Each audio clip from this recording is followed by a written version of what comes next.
They were afraid. They were afraid.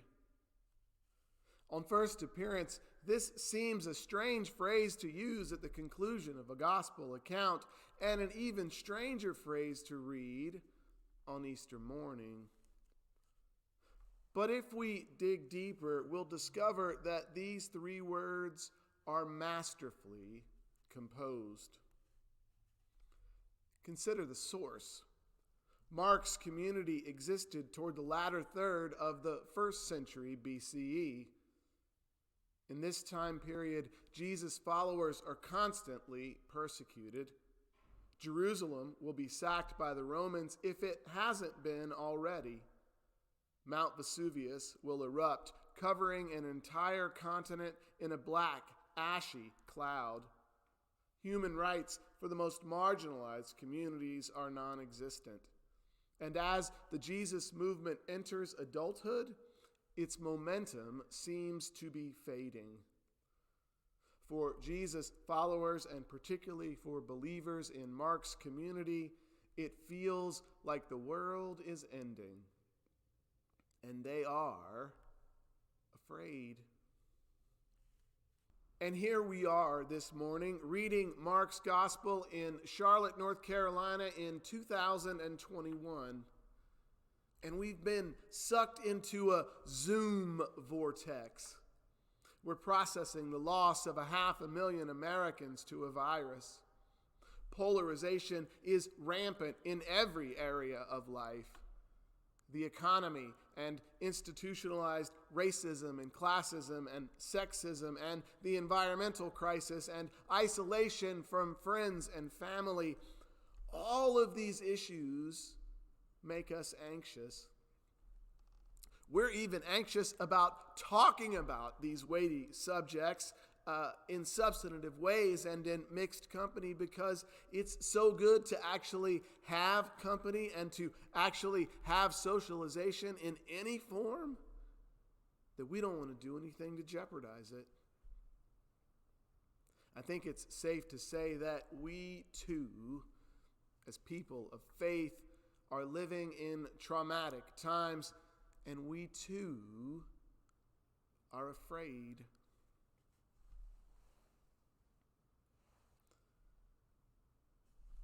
And this morning, Mark's gospel tells us of three women, Mary Magdalene and Mary, the mother of James and Salome, who shake off their grief, or perhaps cloak themselves in their grief, and they go to anoint a friend and a teacher and a kindred spirit. It's hard to imagine that their devotion to a radical teacher who disrupted societal norms was celebrated by their peers.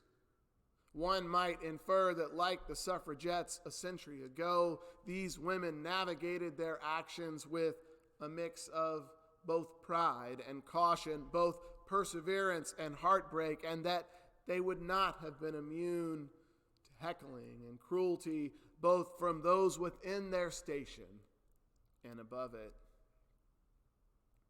I dare say this morning's story is a story of three women who, just like us and just like Mark's community, are living in traumatic times, are people of faith, and they too are afraid.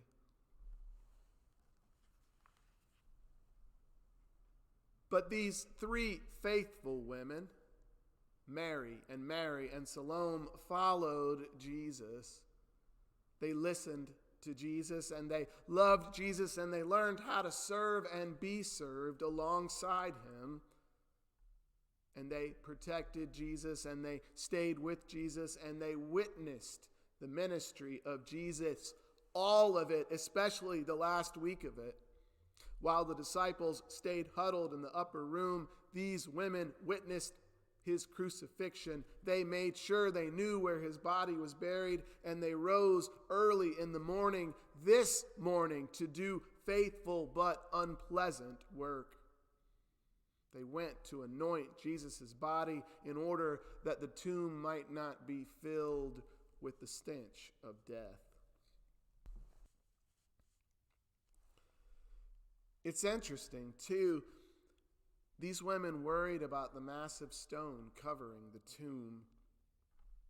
They were anxious about how it might be moved, almost in the same way you and I might be anxious about the floral arrangements or the musical accompaniment at the funeral of a loved one. Their anxiety about a stone might also reveal the way that our grief distracts us. What reasonable expectation might 3 women have, or 3 men for that matter, of moving a massive boulder? And before business hours to boot. About as much as you and I would have in unlocking a slot at the mausoleum on a Sunday morning without the assistance of a key or staffer.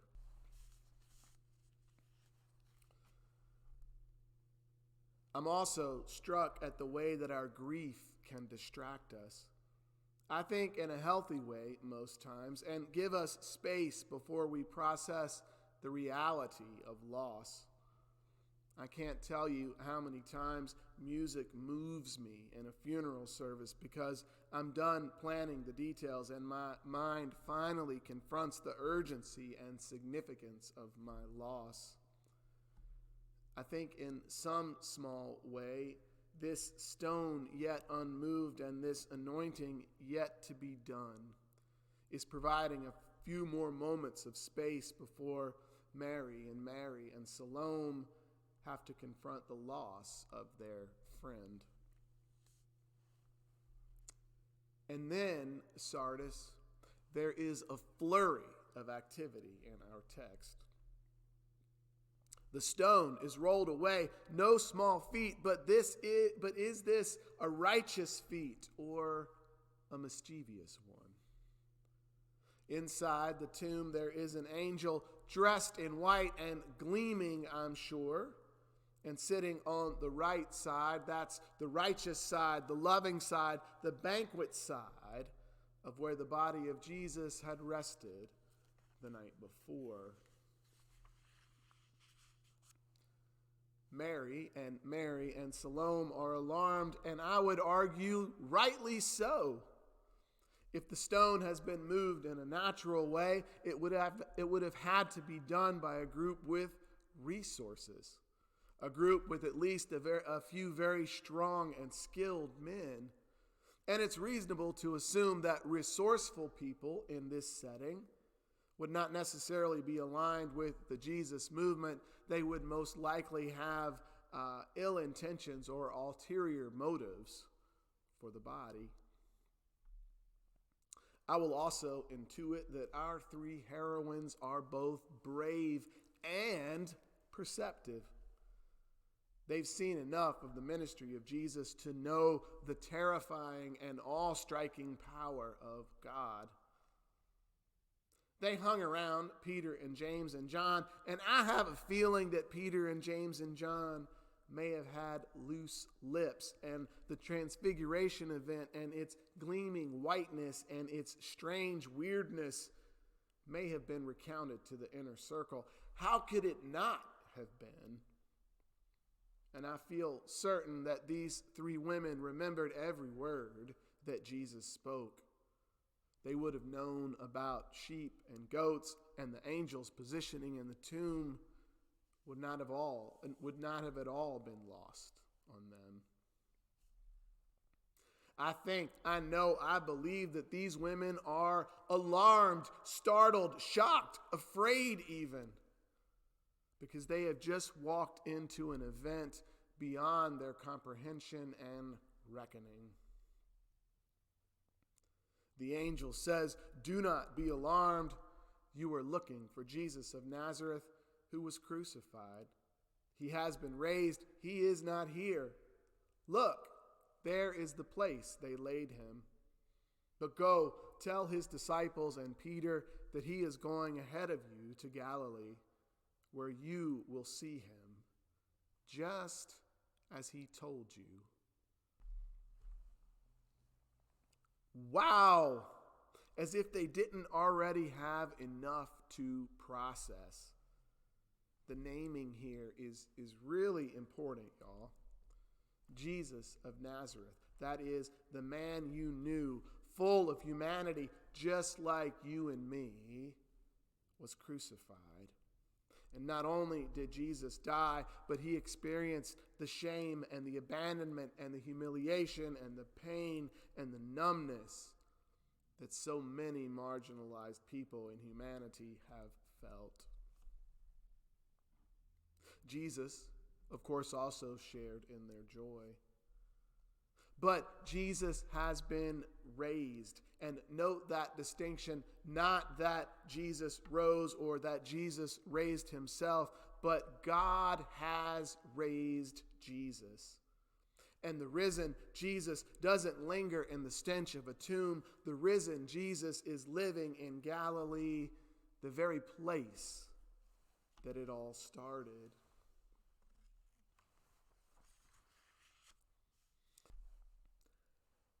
And the text gets even more extraordinary.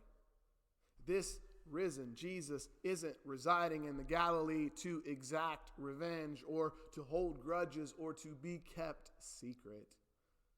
This risen Jesus is residing in the Galilee filled with the same grace and the same Spirit and the same power of the one who resurrects.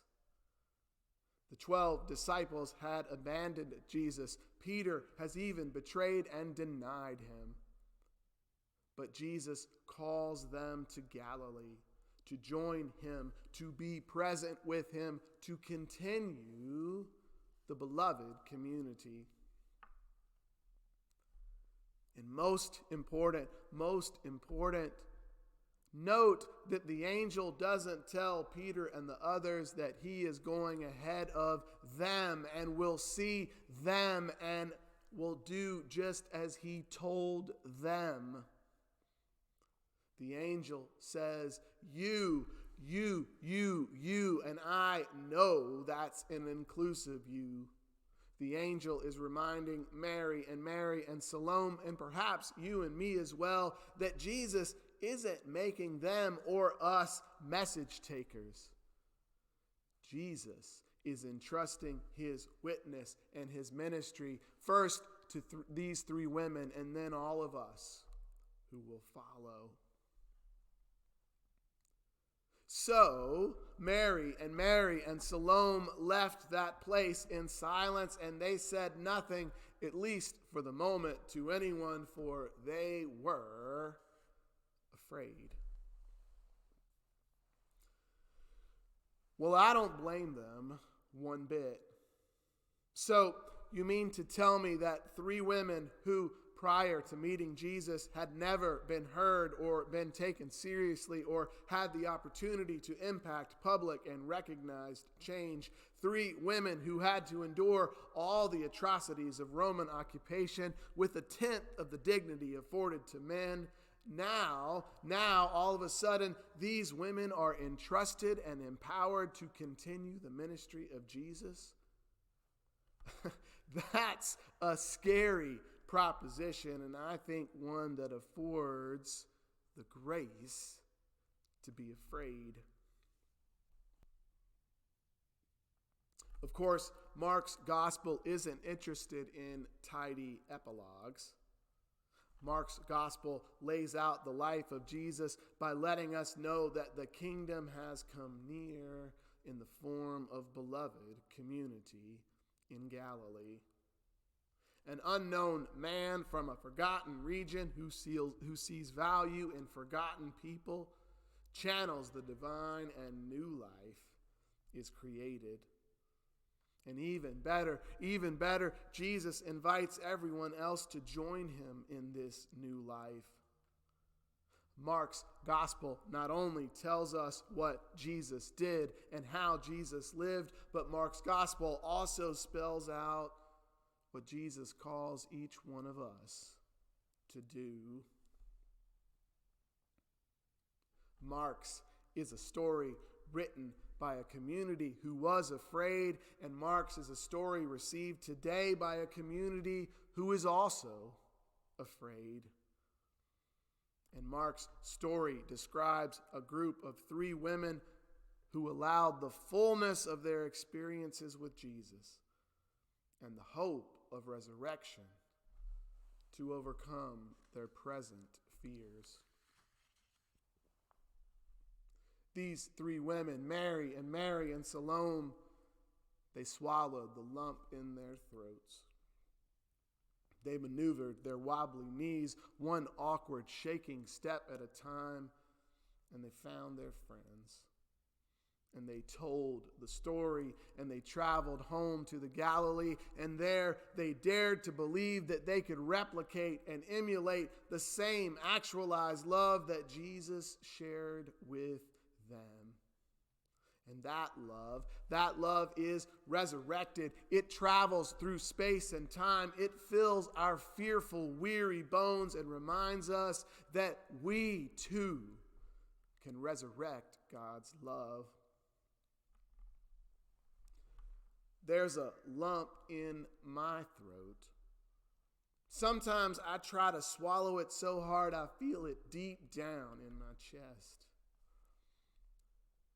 It's this fear, or maybe it's lots of fears. A fear of the world my daughters will inherit, a fear of the welfare of the homeless neighbor I ignore at the stoplight because I'm in a hurry, and my shame for prioritizing trivial pursuits over human needs, and an anxiety about our creation and our lack of care for it, and a sense of doubt that my seemingly insignificant gifts can create any kind of impactful inertia of good in a world with so many complications. But today, especially this morning, Sardis, the sun creeps slowly over the horizon, and the tomb is empty, and Jesus resides in Galilee. In Galilee, that place where people find their value in God. In Galilee, that place where people find empowerment in beloved community. In Galilee, where there is hope in God's possibility. In Galilee, where our care and concern for neighbor, practiced, lived, felt consistently, just as Jesus showed us, builds meaningful relationships and slowly chisels away at the hurt and the pain and the blah of corporate, finite, institutionalized hate and greed in our world. Sardis Baptist Church, Jesus resides in the Galilee and calls us there to be seen and to be known and to be experienced. Yes, Sardis Baptist Church, I am afraid.